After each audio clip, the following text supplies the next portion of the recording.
Hi friends, welcome to Praveen sir classes. మొదటిసారి మన YouTube channel చూస్తున్న ప్రతి ఒక్క అభ్యర్థి ఇప్పుడు మన ఛానల్ని సబ్స్క్రైబ్ చేయండి. పోటీ పరీక్షలకు ప్రిపేర్ అవుతున్న ప్రతి ఒక్క అభ్యర్థికి ఉపయుక్తంగా ఉండే కరెంట్ అఫైర్స్ని డైలీ కరెంట్ అఫైర్స్ రూపంలో ప్రతిరోజు సాయంత్రం 7 గంటలకి మీకు అందిస్తూనే ఉన్నాను. ఇక మీ నుండి నేను ఎక్స్పెక్ట్ చేసేది ఒకటే, మీ సపోర్ట్ అండ్ ఎంకరేజ్మెంట్ని ఈ వీడియోకి లైక్ రూపంలో తెలియజేయండి. పోటీ పరీక్షలకు ప్రిపేర్ అవుతున్న ప్రతి ఒక్క ఆస్పిరెంట్కి, మీ ఫ్రెండ్స్ అందరికీ ఈ వీడియో లింక్ని షేర్ చేయండి. ఇక ఈరోజు ఏప్రిల్ 18th 2025 వార్తల్లో చాలా అంశాలు ఉన్నాయి. ఒక్కొక్క టాపిక్ గురించి ఇన్ డీటెయిల్ డిస్కషన్ చేసే ముందు నిన్నటి డైలీ కరెంట్ అఫైర్స్ వీడియోలో నేను ఇచ్చిన ప్రశ్నకి వివరణతో కూడిన సమాధానాన్ని చూద్దాము. అభ్యర్థులందరికీ కూడా ఒక చిన్న information. Actually I'm out of station, అందువల్ల ఈరోజు క్లాస్ని ఈ విధంగా మీ ముందుకు తీసుకురావడం జరిగింది. విదిన్ 2 డేస్లో మళ్ళీ రెగ్యులర్గా బోర్డు పైన క్లాసెస్ అనేవి చెప్పడం జరుగుతుంది. అప్పటి వరకు ప్లీజ్ సపోర్ట్ అండ్ కోఆపరేట్. పోటీ పరీక్షలకు ప్రిపేర్ అవుతున్న అభ్యర్థుల కోసం ఎలాంటి సిచ్యువేషన్లో ఉన్నా, ఎక్కడ ఉన్నా కూడా మీకు క్లాసెస్ అందిస్తూనే ఉన్నాను. ఓకేనా? సో ఈ రోజు, రేపు 2 రోజులు మాత్రం క్లాసెస్ని ఇదే విధంగా కంటిన్యూ చేస్తాను. మళ్ళీ 2 డేస్ తర్వాత రెగ్యులర్గా డిజిటల్ బోర్డు పైన క్లాసెస్ చెప్పడం అనేది ఉంటుంది. ఓకేనా? సో ఇక నిన్నటి డైలీ కరెంట్ అఫైర్స్ వీడియోలో నేను ఇచ్చిన ప్రశ్న ఏదైతే ఉంటుందో ఆ ప్రశ్నను ఒకసారి చూద్దాము. ఆస్కార్ 2025 వేడుకల్లో ఉత్తమ చిత్రంగా నిలిచిన చిత్రం ఏది? అత్యధిక పురస్కారాలు గెలిచిన చిత్రం ఏది? ఇది ప్రశ్న. చాలా మంది ఆస్పిరెంట్స్ సమాధానం ఇస్తున్నారు. కానీ నేను కోరుకునేది ఏంటంటే, ప్రతి ఒక్క అభ్యర్థి, వీడియో చూస్తున్న ప్రతి ఒక్క ఆస్పిరెంట్ నుండి సమాధానాన్ని కోరుకుంటున్నాను. ఎందుకంటే మీకు రానున్న పోటీ పరీక్షలను దృష్టిలో ఉంచుకొని most expected, most important, most predicted క్వశ్చన్స్ని ఇక్కడ అడుగుతున్నాను. రానున్న పోటీ పరీక్షల్లో ఇదే గనక ప్రశ్నగా మీకు కనిపించినా, లేదా ఈ టాపిక్ నుండి ప్రశ్న వచ్చినా కూడా ఫుల్ క్లారిటీతో, కాన్ఫిడెన్స్తో సమాధానాన్ని గుర్తించగలుగుతారు. మీకు ఒక ప్రాక్టీస్ అనేది అవుతుంది. అందుకే మీకు ప్రతిరోజు ప్రశ్న అడుగుతున్నాను. నెక్స్ట్ డే వివరణతో కూడిన సమాధానాన్ని ఇస్తున్నాను. ఈరోజు ప్రశ్న వీడియో చివర్లో ఉంటుంది. ప్రతి ఒక్కరి నుండి కూడా సమాధానాన్ని ఎక్స్పెక్ట్ చేస్తున్నాను. ఓకేనా? సో ఇక్కడ మరి ఈ ప్రశ్నకి సమాధానం వచ్చేసి అనోరా మూవీ. రీసెంట్గా ఆస్కార్ వేడుకల్ని మనం చూసాము 2025 సంవత్సరంలో ఫిబ్రవరి మంత్లో. అందులో ఉత్తమ చిత్రంగా అనోరా వార్తల్లోకి వచ్చింది. And at the same time ఈ చిత్రం యొక్క ప్రత్యేకత ఏంటంటే, ఈ ఆస్కార్ వేడుకల్లో అత్యధిక పురస్కారాలను కూడా ఈ చిత్రమే గెలుచుకుంది. అత్యధిక పురస్కారాలు ఎన్ని అంటే 5 పురస్కారాలు. వాస్తవానికి ఆస్కార్ పురస్కారం వచ్చింది అంటేనే ఒక ఘనతగా చూస్తాము, ప్రపంచమంతా కూడా గుర్తిస్తుంది. అలాంటిది ఒకే చిత్రానికి 5 పురస్కారాలు రావడం అంటే అది మామూలు విషయం కాదు. మరి ఏ కేటగిరీలో ఈ పురస్కారం అనేది అనోరా చిత్రానికి రావడం జరిగిందో చూడండి. ఫస్ట్ వచ్చేసి ఉత్తమ చిత్రం బెస్ట్ మూవీకి గాను, నెక్స్ట్ ఉత్తమ దర్శకుడు సీన్ బేకర్ గారికి, నెక్స్ట్ వచ్చేసి ఉత్తమ నటి మికీ మ్యాడిసన్, నెక్స్ట్ వచ్చేసి ఉత్తమ ఒరిజినల్ స్క్రీన్ ప్లే, నెక్స్ట్ వచ్చేసి ఉత్తమ ఎడిటింగ్. ఈ 5 కేటగిరీల్లో కూడా పురస్కారాలు అనేవి అనోరా చిత్రానికి రావడం జరిగింది. సో ఎగ్జామినేషన్ పాయింట్ ఆఫ్ వ్యూలో అడగవచ్చు, 2025 ఆస్కార్ వేడుకల్లో అత్యధిక పురస్కారాలు గెలిచిన చిత్రాన్ని గుర్తించండి అని. అనోరా వెరీ వెరీ వెరీ ఇంపార్టెంట్ కాబట్టి ఇక్కడ మిమ్మల్ని అడగడం జరిగింది. ఓకేనా? ఇక నెక్స్ట్ వచ్చేసి ఈరోజు ఫస్ట్ టాపిక్, డస్ట్ లిక్ వార్తలో నిలిచిన ఒక విన్యాసం.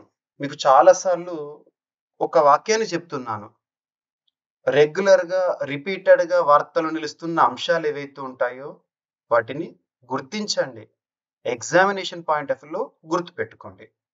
లాస్ట్ 6 months ఆర్ 1 yearలో రెగ్యులర్గా రిపీటెడ్గా వార్తలు నిలుస్తున్న అంశాలు అనగానే మనకు రక్షణ రంగానికి సంబంధించి విన్యాసాలు కానివ్వండి, science and technology point of వ్యూలో ఐఐటీస్ కానివ్వండి, లేదంటే ఇటీవల కాలంలో వార్తల్లోకి వచ్చిన కొన్ని miscellaneous topics, GA tags, UNESCO సంబంధిత అంశాలు కానివ్వండి, ఇలాంటివి చూడాలి.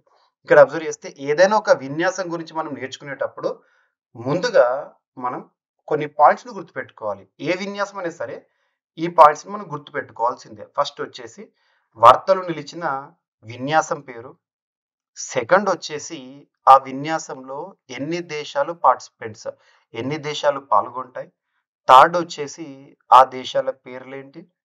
ఫోర్త్ వచ్చేసి త్రివిధ దళాల్లో ఆ విన్యాసం ఎవరికి సంబంధించింది? అంటే ఆర్మీకి సంబంధించిందా? నేవీకి సంబంధించిందా? ఎయిర్ ఫోర్స్‌కి సంబంధించిందా?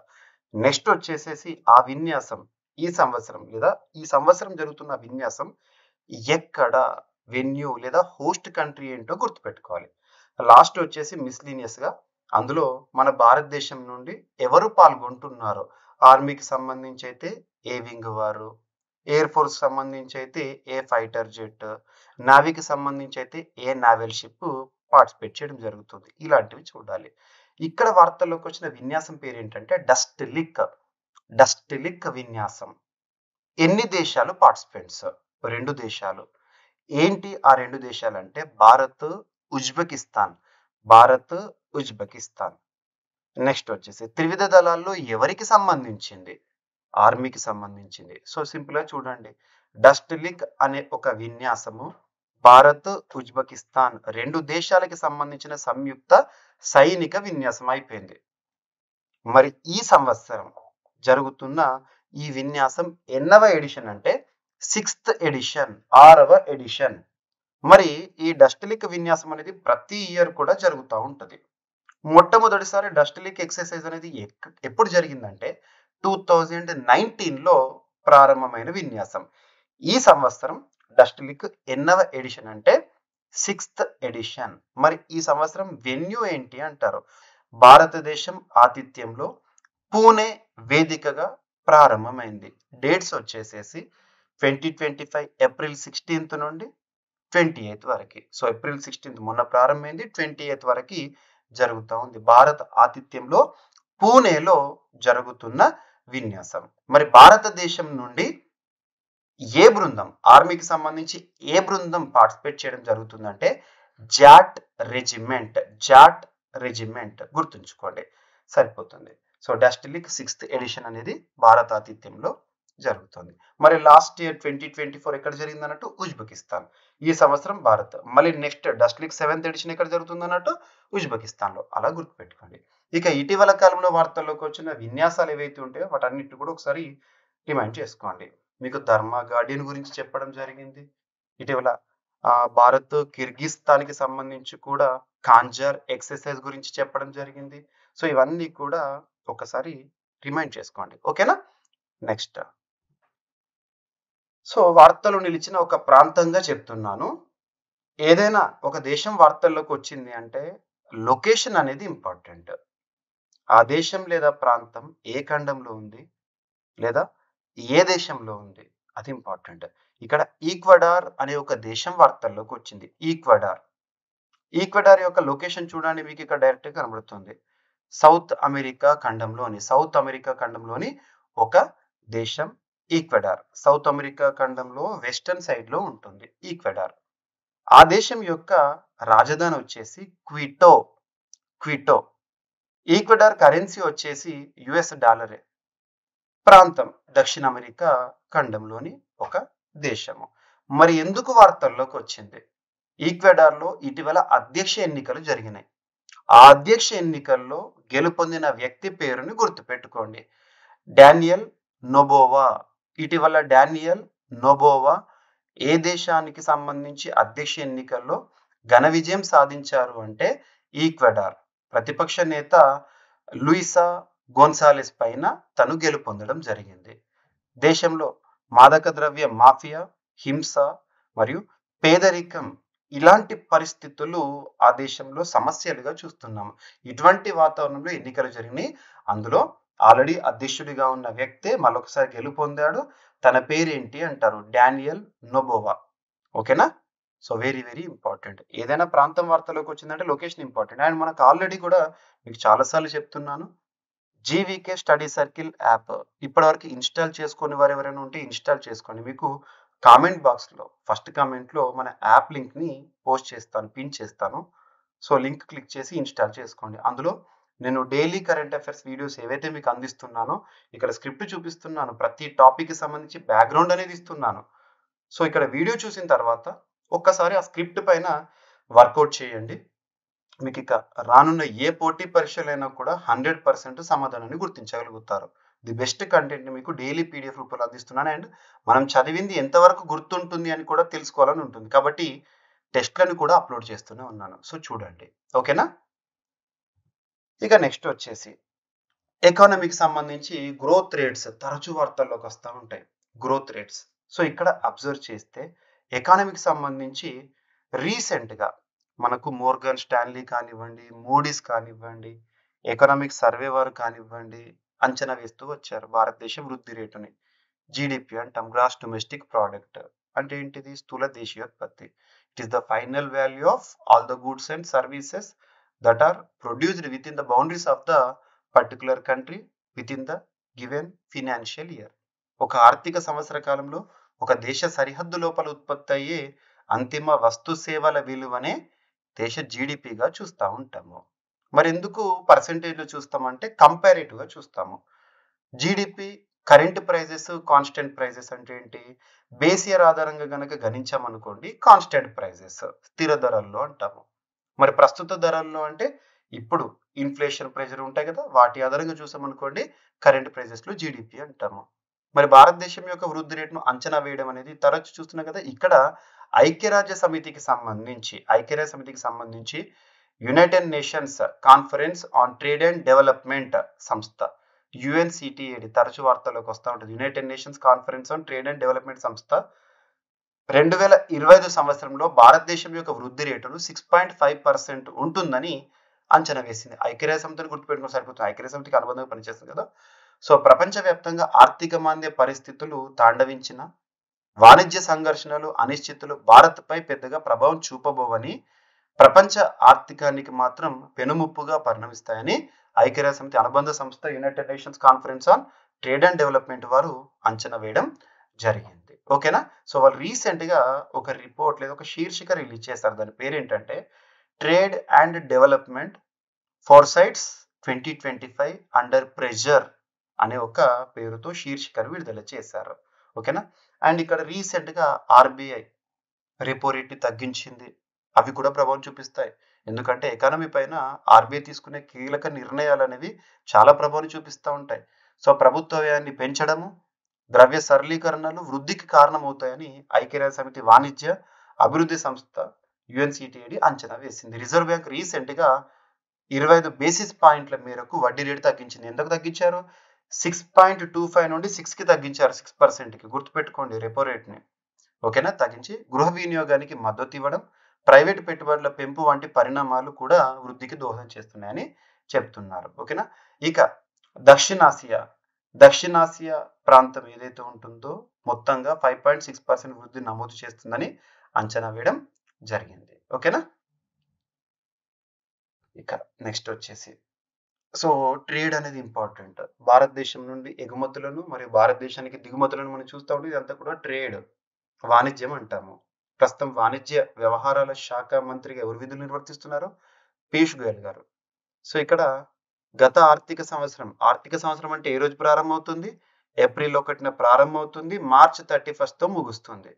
మరి గత ఆర్థిక సంవత్సరం అంటే ఏంటి? 2024 ఏప్రిల్ 1 నుండి 2025 మార్చ్ 31 వరకు భారతదేశానికి అతిపెద్ద వాణిజ్య భాగస్వామిగా అమెరికా నిలిచిందంట. వరుసగా 4వ ఆర్థిక సంవత్సరంలో కూడా అమెరికానే మనకు లార్జెస్ట్ ట్రేడింగ్ పార్ట్నర్ అంట. 2వ స్థానంలో చైనా ఉంది. గుర్తుపెట్టుకోండి.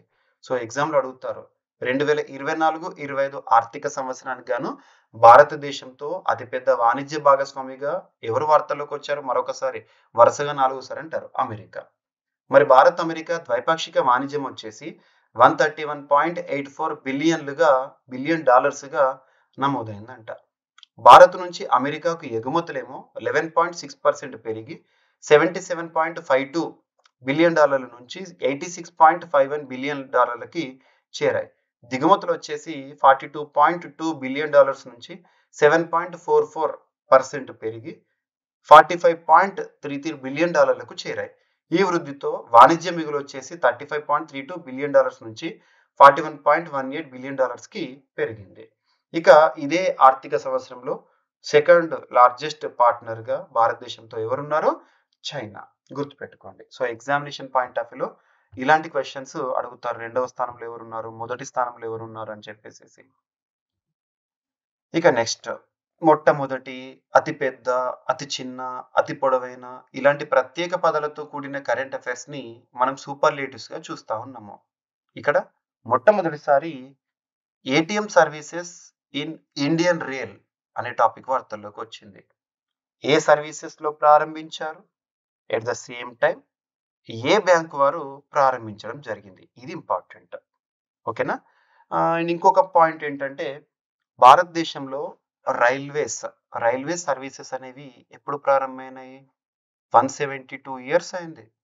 భారతదేశంలో మొట్టమొదటి రైల్ లింక్ ముంబై, థానే ప్రాంతాన్ని కలిపే రైల్ లింక్ ఏప్రిల్ 16థ్, 1853 రోజున ప్రారంభమైంది. ఏప్రిల్ 16థ్, 1853. సో 172 ఇయర్స్ అయింది. ఈ సందర్భంగా అనుకోవచ్చు. ఇక్కడ లింక్ చేసుకోవచ్చు. ముంబై, మన్మాడ్, పంచవటి ఎక్స్‌ప్రెస్ రైలు ఏదైతే ఉంటుందో అందులో దేశంలోనే మొట్టమొదటి ఏటీఎం సౌకర్యం అనేది ప్రారంభించారు. అలా ఏటీఎం సౌకర్యం కలిగిన రైలుగా పంచవటి ఎక్స్‌ప్రెస్ అనేది వార్తల్లోకి వచ్చింది. ఈ ఏటీఎం సౌకర్యాన్ని ఎవరు ప్రారంభించారు? కామన్‌గా ఏటీఎం అంటే మనకు ఆహ్, డబ్బులు విత్‌డ్రా చేసుకోవడానికి యూజ్ చేస్తా ఉంటాము. పబ్లిక్ ప్లేసెస్‌లో ఉంటుంది. మరి రైల్లో కూడా ప్రయాణిస్తున్న రైల్లో కూడా ఈ సౌకర్యాలు ప్రారంభించడం అంటే మామూలు విషయం కాదు కదా! మరి ఏటీఎం అనగానే ఏ బ్యాంక్ అనేది కూడా ఇంపార్టెంట్. ఎగ్జామినేషన్‌లో ఆప్షన్స్ ఇస్తాడు. స్టేట్ బ్యాంక్ ఆఫ్ ఇండియానా, యూనియన్ బ్యాంకా, ఇలా కెనరా బ్యాంక్ అని ఇస్తారు. సో, ఇక్కడ గుర్తుపెట్టుకోండి bank of Maharashtra. Bank of Maharashtra ద్వారా పంచవటి ఎక్స్‌ప్రెస్ ఉంటుంది కదా! ముంబై, మన్వాడ్ పంచవటి ఎక్స్‌ప్రెస్ ఉంటుంది కదా! ఆ ఎక్స్‌ప్రెస్‌లో ఏసీ కోచ్‌లో ఏర్పాటు చేశారు. సో, రైలు ప్రయాణంలో ఉండేటప్పుడే మనకు కావాల్సిన లిక్విడ్ క్యాష్‌ని పొందొచ్చు. సో, ఇలాంటి సర్వీసెస్ అనేది దాంతో పాటు బ్యాంకింగ్ సర్వీసెస్ కూడా ఇందులో ఉన్నాయంట. ఈ రైలు ప్రయాణికులు రైలు కదులుతుండగానే నగదును విత్‌డ్రా చేయడము, చెక్ బుక్ అభ్యర్థన, అకౌంట్ స్టేట్‌మెంట్‌లు పొందడం వంటి సేవలు కూడా చేయొచ్చంట. గుర్తుపెట్టుకోండి. ఈ వినూత్న ఆవిష్కరణ ఇండియన్ రైల్వే యొక్క innovative and non fair revenue ideas స్కీమ్‌లో భాగంగా చేపట్టిందంట. ఓకేనా? గుర్తుపెట్టుకోండి.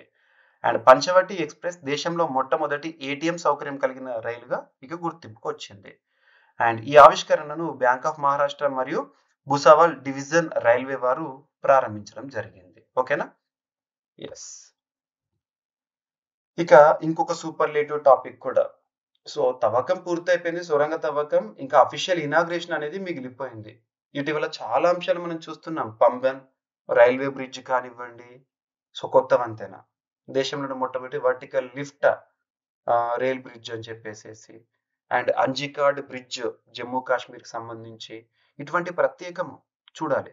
ఇక దేశంలోనే పొడవైన రైల్వే సొరంగ తవ్వకం అనేది ఇటీవల పూర్తయిందంట. దాని పొడవేంటి? అట్ ద సేమ్ టైమ్ ఈ సొరంగం ఎక్కడ? ఏ రాష్ట్రంలో? సో, ఉత్తరాఖండ్‌లో. దేశంలోనే అతి పొడవైన రైల్వే సొరంగ మార్గం ఎంత పొడవంట? 14.57 కిలోమీటర్స్ సొరంగ మార్గము. తవ్వకం అనేది ఉత్తరాఖండ్‌లోని జనాసులో విజయవంతంగా పూర్తయింది. ఈ ఘట్టాన్ని రైల్వే మంత్రి అశ్విని కుమార్ వైష్ణవ్ గారు మరియు ఉత్తరాఖండ్ రాష్ట్ర ముఖ్యమంత్రిగా ప్రస్తుతం ఎవరున్నారు? ఉత్తరాఖండ్‌లో బీజేపీ అధికారంలో ఉంది. ముఖ్యమంత్రిగా పుష్కర్ సింగ్ ధామి గారు ఉన్నారు. వీరు కలిసి రీసెంట్‌గా ఇన్స్‌పెక్షన్ చేశారు, వీక్షించారు. వారు దాదాపు 3.5 కిలోమీటర్లు సొరంగంలో ప్రయాణించారు కూడా. దేవప్రయాగ్, జనాసు మధ్య ఈ సొరంగం, రిషికేష్, కర్ణప్రయాగ్ మధ్య నిర్మాణంలో ఉన్న 125 కిలోమీటర్ల రైలు మార్గంలో భాగమంట. 1853 ఏప్రిల్ 16న భారతదేశంలో రైల్వే సేవలు ప్రారంభమైన రోజునే ఈ పొడవైన సొరంగం తవ్వకం పూర్తవడం అనేది చారిత్రాత్మక ఘట్టంగా నిలిచిందంట. అప్పుడు రైల్వే సర్వీసెస్ డల్హౌసీ మనకి ఇంపార్టెంట్ స్టాటిక్ పాయింట్. జర్మనీలో తయారైన టన్నెల్ బోరింగ్ మిషన్ శక్తి సాయంతో ఎల్ఎన్‌టి సంస్థ ఈ తవ్వకాన్ని పూర్తి చేసింది. మరి ఈ రైల్వే సొరంగం అనేది ప్రత్యేకంగా వార్తల్లోకి వచ్చింది కాబట్టి ఏ ఇంజినీరింగ్ సంస్థ దీన్ని ఈ పనిని చేపట్టిందని కూడా అడగొచ్చు. ఈ పనులు రైల్ వికాస్ నిగమ్ లిమిటెడ్ ఆధ్వర్యంలో జరిగాయి. గుర్తుపెట్టుకోండి. ఇక నెక్స్ట్ ప్రపంచంలోనే తొలిసారిగా స్పెర్మ్ రేస్ అనేది వార్తల్లోకి వచ్చింది. శుక్రకణం అంటాం కదా! సో, స్పెర్మ్ రేస్ అనేది వార్తల్లోకి వచ్చింది. ఈ రానున్న ఏప్రిల్ 25న ఇలాంటి ఒక రేస్‌ని కూడా నిర్వహించబోతున్నారంట. Sperm race. సో, మనం అనుకుంటుంది ఇక్కడ చూడండి. 2025 ఏప్రిల్ 25న లాస్ ఏంజలీస్ లోని హాలీవుడ్ పల్లాడియం వేదికగా ప్రపంచంలోనే మొట్టమొదటిసారి స్పర్మ్ రేస్ అనే ఒక వినూత్న కార్యక్రమం జరగబోతోంది. స్పర్మ్ రేస్ ఇందులో సుమారు 1000 మంది పాల్గొనున్నారంట. ఇందులో స్పర్మ్ నమూనాలు మైక్రోస్కోపిక్ ట్రాక్లపై హై రెజల్యూషన్ ఇమేజింగ్ ద్వారా ప్రత్యక్షంగా పోటీ పడతాయి. కామన్గా మన స్పర్మ్ మూమెంట్స్ అవి ఇవి చూస్తూ ఉంటాం కదా. సో ఇలా ఈ కార్యక్రమం పురుషుల్లో సంతానోత్పత్తి రేటు తగ్గిపోతున్న నేపథ్యంలో ఫర్టిలిటీపై అవగాహన పెంపొందించేందుకు చేపట్టడం జరుగుతుందంట. స్పర్మ్ రేసింగ్ అనే ఒక స్టార్టప్ సంస్థ, ఒక అంకుర సంస్థ దీన్ని నిర్వహిస్తోంది. స్పర్మ్ సెల్స్ ను స్త్రీ పునరుత్పత్తి మార్గాన్ని అనుకరించే సూక్ష్మ ట్రాక్ పై పోటీ చేయించే విధంగా కార్యక్రమం రూపొందించబడిందంట. ఇది వైద్య విజ్ఞాన అవగాహన, ప్రజల భాగస్వామ్యం పెంపొందించేందుకు ప్రపంచంలోని మొదటి ప్రయోగంగా సాగనుందంట. గుర్తుపెట్టుకోండి, ఒక అవేర్నెస్ ని క్రియేట్ చేయడానికి ఈ కార్యక్రమం పురుషుల్లో సంతానోత్పత్తి రేటు తగ్గుతున్న నేపథ్యంలో ఫర్టిలిటీపై అవగాహన పెంపొందించేందుకు చేపట్టబోతున్నారంట. ఓకేనా. ఇక నెక్స్ట్ గూగుల్ ప్రాసెసర్స్ గురించి మనం వింటా ఉంటాము. గూగుల్ 7th జనరేషన్ అనుకోండి లేదా 7వ తరం ఏఐ ప్రాసెసర్ అనేది రీసెంట్ గా వార్తల్లోకి వచ్చింది. ఏఐ ఆర్టిఫిషియల్ ఇంటెలిజెన్స్ ప్రస్తుతం ప్రపంచాన్ని నడిపిస్తోంది కృత్రిమ మీద. The dependency on artificial intelligence is increasing now days. So ఇక్కడ అబ్జర్వ్ చేస్తే ఐరన్ వుడ్ టిపియు అనేది ఒక ప్రాసెసర్ 7th జనరేషన్ లేదా 7వ తరం ఏఐ ప్రాసెసర్ ఎవరికి సంబంధించింది? గూగుల్ కి సంబంధించి. గుర్తుపెట్టుకోండి, అనౌన్స్మెంట్ ఇటీవల వార్తల్లోకి వచ్చింది. గూగుల్ తన 7వ తరం టెన్సర్ ప్రాసెసింగ్ యూనిట్, టిపియు అంటే టెన్సర్ ప్రాసెసింగ్ యూనిట్, దాని పేరు ఏంటంటే ఐరన్ వుడ్ పేరిట విడుదల చేసింది. ఇది కృత్రిమ మేధస్సు ఏఐ మోడళ్ల ప్రాసెసింగ్ ను వేగవంతం చేయడానికి ప్రత్యేకంగా రూపొందించబడింది. దీన్ని గూగుల్ క్లౌడ్ యొక్క ఏఐ ఇన్ఫ్రాస్ట్రక్చర్ టీమ్ అభివృద్ధి చేసింది. టిపియుస్ అనేవి అప్లికేషన్ స్పెసిఫిక్ ఇంటిగ్రేటెడ్ సర్క్యూట్స్ ప్రత్యేకించి ఏఐ ప్రాసెసింగ్ కోసం రూపొందించబడినవంట. గతంలో గూగుల్ టిపియు V4, టిపియు V5 ఈ వంటి వేరియంట్లను కూడా విడుదల చేసింది. అవన్నీ కూడా మనకు గతంలో చూసాము. ఇక భారతదేశంలో మరొక సూపర్లేటివ్ టాపిక్. భారతదేశపు మొట్టమొదటి ఫుల్ స్టాక్ క్వాంటమ్ కంప్యూటర్ ఇటీవల వార్తల్లోకి వచ్చింది. QPI AI Indus. సో ఏ స్టార్టప్ వారు తయారు చేశారు, ఏంటో ప్రత్యేకత చూస్తే సరిపోతుంది. సో స్టార్టప్స్ ఇటీవల కాలంలో మనం తరచూ చూస్తున్నాము. రీసెంట్ గా 2025 ఇయర్లో మొట్టమొదటి యూనికాన్ స్టార్టప్ గా జెస్పే గురించి చూసాము. Juspay Bengaluru based startup.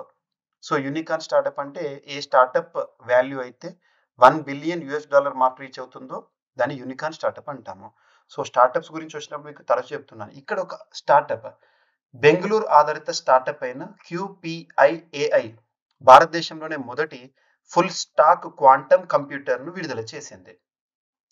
ఇది 25 క్యూబిట్స్, కామన్ గా సూపర్ కంప్యూటర్స్ ని క్యూబిట్స్ లో కొలుస్తూ ఉంటాము. 25 క్యూబిట్స్ సామర్థ్యం కలిగిన యంత్రంగా అభివృద్ధి చేయబడిందంట. ఈ ప్రణాళిక నేషనల్ క్వాంటమ్ మిషన్ లో భాగంగా భారతదేశం క్వాంటమ్ టెక్నాలజీలో ముందుకు వెళ్లే లక్ష్యాన్ని చేపట్టిందంట. QPI AI ఇండస్ అనే పేరుతో ఈ ఫుల్ స్టాక్ క్వాంటమ్ కంప్యూటర్ ను అభివృద్ధి చేశారు. విజ్ఞాన సాంకేతిక శాఖ మద్దతుతో పనిచేస్తుంది. Department of science and technology వారి సహకారంతో.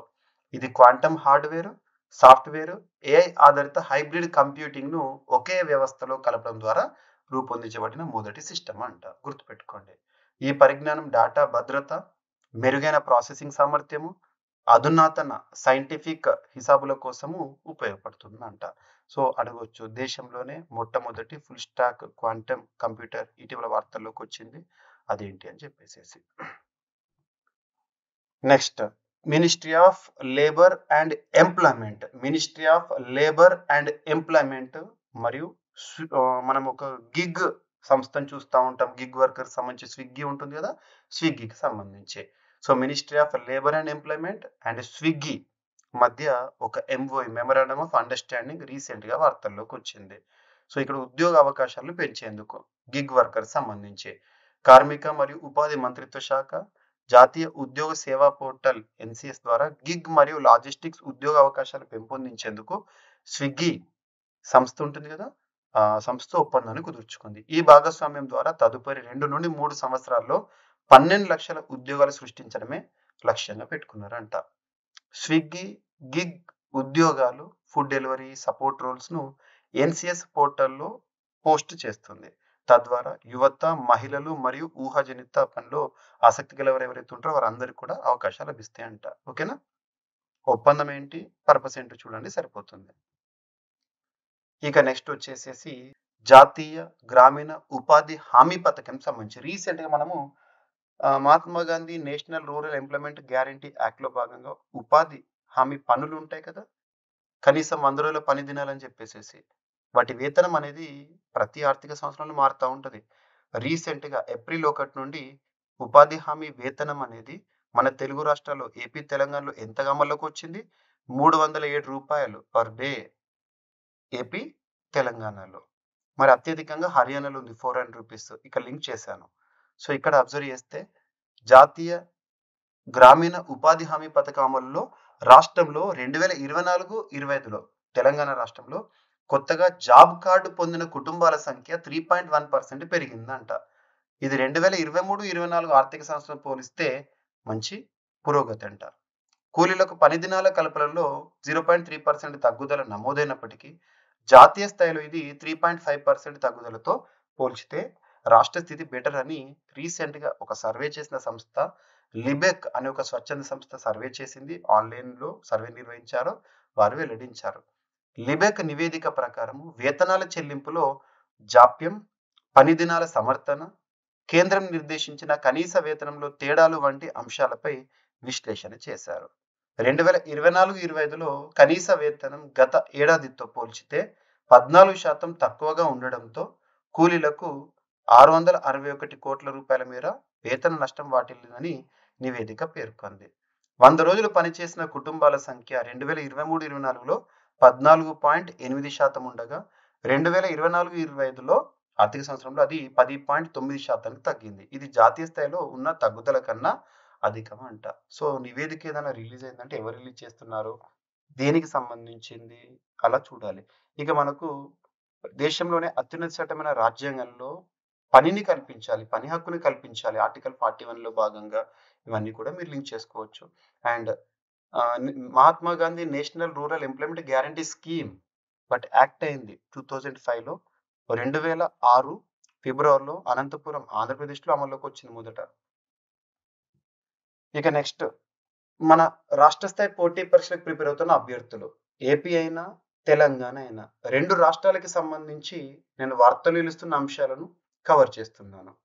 సో, ఏపీ అయినా, తెలంగాణ అయినా ఒక్కొక్క రోజు 2 రాష్ట్రాల అంశాలు వార్తల్లోకి వస్తాయి. ఒకరోజు తెలంగాణ అంశాలే వార్తల్లో రావచ్చు.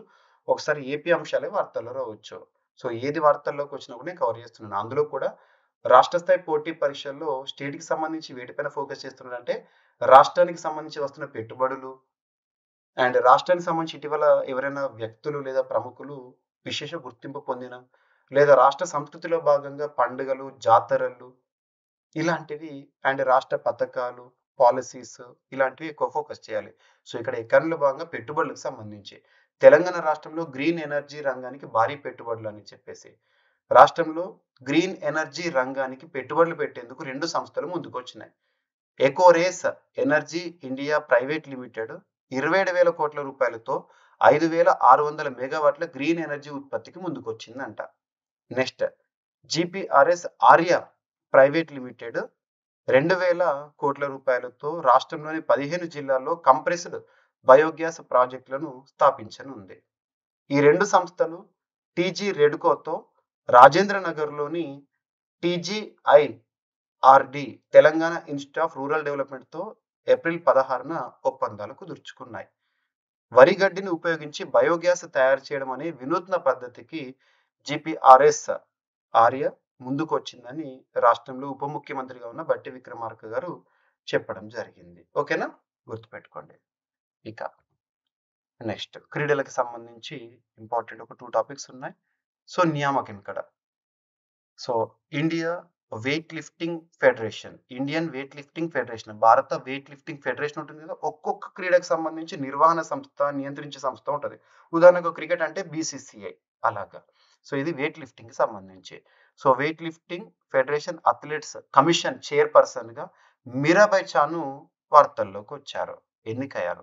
ప్రముఖ వెయిట్ లిఫ్టర్ మీరాబాయ్ చాను భారత వెయిట్ లిఫ్టింగ్ సమాఖ్య యొక్క అథ్లెట్స్ కమిషన్ చైర్పర్సన్ గా ఎన్నికయ్యారు? ఐడబ్ల్యూఎల్ఎఫ్ అథ్లెట్స్ కమిషన్ చైర్పర్సన్ పదవికి ఎన్నికైన తొలి ఒలింపిక్ పతక విజేత. అంతకుముందు ఎవరు కూడా కామన్ పీపుల్, కానీ క్రీడల్లో నైపుణ్యం ఉన్న వ్యక్తి ఇక్కడ రావడము. 2020 టోక్యో ఒలింపిక్స్ లో 49 కేజీ విభాగంలో రజత పథకం సాధించిన తొలి భారత weight lifter. IWLF Indian weight lifting federation భారతదేశంలోని వెయిట్ లిఫ్టింగ్ క్రీడలను పర్యవేక్షించే కేంద్ర సంస్థ. ఓకేనా?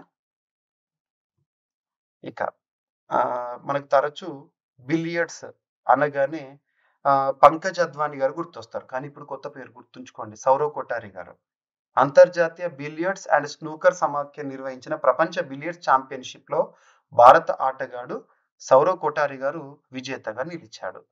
బెంగాల్కు చెందిన 40 ఏళ్ల సౌరవ్ ఫైనల్లో పంకజ్ అద్వానీని 725, 480 పాయింట్ల తేడాతో ఓడించాడంట. ఈ విజయం ద్వారా టైం ఫార్మాట్ లో సౌరవ్ తొలిసారి ప్రపంచ విజేతగా నిలిచాడు. గుర్తుపెట్టుకోండి. సో రీసెంట్ గా ప్రపంచ బిలియర్డ్స్ ఛాంపియన్షిప్ టైం ఫార్మాట్ లో ఎవరు విజేతగా నిలిచారు? మన భారత ఆటగాడు, మన భారతీయుడి పైనే. సో సౌరవ్ కొఠారి గారు గుర్తుపెట్టుకోండి. ఓకేనా? సో నెక్స్ట్ ఒక పుస్తకం. సో సాంస్కృతిక పాంచ్వా అధ్యాయ్, సాంస్కృతిక పాంచ్వా అధ్యాయ్ అనే ఒక పుస్తకం. ఈ పుస్తకం ఏంటంటే సంకలనం. ఎగ్జామ్ లో దీనికి ఆథర్ ఎవరు అలా అడిగారు. రీసెంట్ గా వార్తలకు వచ్చిన సాంస్కృతిక పాంచ్వా అధ్యాయ్ అనేది ఎవరికి సంబంధించింది? ఈ పుస్తకము ఏ అంశాల ఆధారంగా రిలీజ్ చేశారు అంటే, ప్రధానమంత్రి నరేంద్ర మోదీ గారు ఉన్నారు కదా, తన ఆలోచనలు, తన ప్రసంగాలు ఎవ్రీ మంత్ లాస్ట్ సండే రోజు మన్ కీ బాత్ కార్యక్రమం ద్వారా పంచుకునే విశేషాలు ఉంటాయి. సో మోదీ గారి ఆలోచనలు కానివ్వండి, వీటన్నిటిని కూడా ఈ పుస్తక రూపంలో తీసుకురావడం జరిగింది. సో ఆ పుస్తకం అనేది ఈరోజు ఏప్రిల్ 18 రోజున లాంచ్ కావడం జరిగింది. సో జూనా అఖాడా అధిపతి ఆచార్య మహామండలేశ్వర్ పూజ్య స్వామి అవధేశానంద్ గిరి మహారాజ్ గారు ఆవిష్కరించడం జరిగింది. గుర్తుపెట్టుకోండి. ఓకేనా? సో ఎగ్జామ్ లో డైరెక్ట్ అడిగేది ఏంటంటే సాంస్కృతిక పాంచ్వా అధ్యాయ్ ఇటీవల వార్తల్లోకి వచ్చింది, ఎవరికి సంబంధించింది, ఎవరి స్పీచెస్ సంకలనము అలా అడగొచ్చు. సో భారత ప్రధాని నరేంద్ర మోదీ గారి స్పీచెస్ సంకలనము. సో ఈరోజు ప్రశ్న, 2024 సెప్టెంబర్ 26వ తేదీన భారత ప్రధానిచే ప్రారంభించబడిన 5 సూపర్ కంప్యూటర్లను ఏ నగరాలలో ఏర్పాటు చేశారు? వాటి పేర్లు ఏంటి? సింపుల్ క్వశ్చన్, మీకు చాలాసార్లు డిస్కస్ చేశాను. ఇది AP group 2 mains examination before కూడా నేను డిస్కస్ చేసిన టాపిక్. సో తెలంగాణ, ఆంధ్రప్రదేశ్ అభ్యర్థులకు ఖచ్చితంగా ఈ టాపిక్ అనేది ఇంపార్టెంట్ కాబట్టి ఇక్కడ క్వశ్చన్ గా పోస్ట్ చేశాను. ఓకేనా? సో ఆన్సర్ ప్రతి ఒక్కరి నుండి ఎక్స్పెక్ట్ చేస్తున్నాను. యాక్చువల్లీ నేను ఒక పర్సనల్ వర్క్ వల్ల, ఒక షెడ్యూల్ వల్ల ముంబైకి రావడం జరిగింది. ఒక 2 days, మళ్ళీ మీకు day after tomorrow digital board పైన క్లాస్ అనేవి చెప్పడం జరుగుతుంది. నేను ఎక్కడున్నా సరే మీకు క్లాసెస్ అనేవి అందిస్తూనే ఉంటాను. నేను మీ నుండి కోరుకునేది ఏంటంటే, నేను ప్రతిరోజు క్లాసెస్ అందిస్తున్నాను, మీరు ప్రతిరోజు క్లాసెస్ని చూడండి, సపోర్ట్ చేయండి. ఓకేనా? సో కరెంట్ అఫైర్స్ ప్రిపరేషన్ అనేది ఒక నదీ ప్రవాహం లాగా కొనసాగుతూనే ఉండాలి, పెరెనియల్ రివర్ లాగా. సో ఏ ఒక్క రోజు కూడా బ్రేక్ ఇవ్వకూడదు. ఓకేనా? అండ్ సో ఇక ఈరోజు టాపిక్స్ని క్విక్ రివిజన్ చేస్తే, డస్ట్లిక్ 6th ఎడిషన్ భారత్ ఉజ్బెకిస్తాన్ సంయుక్త సైనిక విన్యాసం వార్తల్లోకి వచ్చింది. డానియల్ నోబోవా ఈక్వెడార్ అధ్యక్షుడిగా ఇటీవల ఎన్నికవడం జరిగింది. 2025లో భారత వృద్ధి రేటు 6.5% అని ఐక్యరాజ్య సమితి అనుబంధ సంస్థ United nations conference on trade and development వారు అంచనా వేశారు. భారత్కు అతిపెద్ద వాణిజ్య భాగస్వామిగా మరొకసారి అమెరికా. దేశంలో మొట్టమొదటి ఏటీఎం రైల్ సర్వీస్ లేదా రైల్లో ATM services Mumbai Manmad Panchavati express లో బ్యాంక్ ఆఫ్ మహారాష్ట్ర గారు ప్రారంభించారు. దేశంలోనే పొడవైన రైల్వే సొరంగ తవ్వకం ఎక్కడ? ఉత్తరాఖండ్ రాష్ట్రంలో. ప్రపంచంలో తొలిసారిగా స్పర్మ్ రేస్, సో రానున్న ఏప్రిల్ 25 తేదీన. Ironwood TPU Google 7th generation AI processor. భారతదేశపు మొట్టమొదటి full stack quantum computer QPI AI Indus. And ministry of labour and employment Swiggy మధ్య కుదిరిన ఒప్పందం ఉపాధి అవకాశాల కోసము. 2024-25 ఆర్థిక సంవత్సరంలో రాష్ట్రంలో ఉపాధి పథకం అనేది ఎలా ఉంది అని చెప్పేసి లిబెక్ నివేదిక. తెలంగాణ రాష్ట్రంలో గ్రీన్ ఎనర్జీ పెట్టుబడులు. మీరాబాయ్ చాను భారత weight lifting federation athletics commission చైర్పర్సన్గా ఎన్నికవడం జరిగింది. సౌరవ్ కోటారి టైమ్ ఫార్మాట్లో ప్రపంచ బిలియర్డ్ ఛాంపియన్గా వార్తల్లోకి వచ్చారు. పంకజ్ అద్వానీ పైన గెలుపొందడం జరిగింది. సాంస్కృతిక పాంచ్వా అధ్యాయ్ నరేంద్ర మోదీ గారి స్పీచెస్ సంకలనము. అండ్ ఈరోజు ప్రశ్న 2024 సెప్టెంబర్ 26న భారత ప్రధానిచే ప్రారంభించబడిన 5 సూపర్ కంప్యూటర్లను ఏ నగరాలలో ఏర్పాటు చేశారు, వాటి పేర్లు ఏంటి? సో వీడియోని ప్రతి ఒక్కరూ లైక్ చేయండి, మీ ఫ్రెండ్స్ అందరికి వీడియో లింక్ని షేర్ చేయండి. సో సమాధానాన్ని కామెంట్ బాక్స్లో ఇవ్వండి. మళ్ళీ రేపటి క్లాస్తో కలుద్దాం. ఏమైనా మిస్లేనియస్ టాపిక్స్ ఉన్నా కూడా జోడించి డిస్కస్ చేద్దాం. Thank you.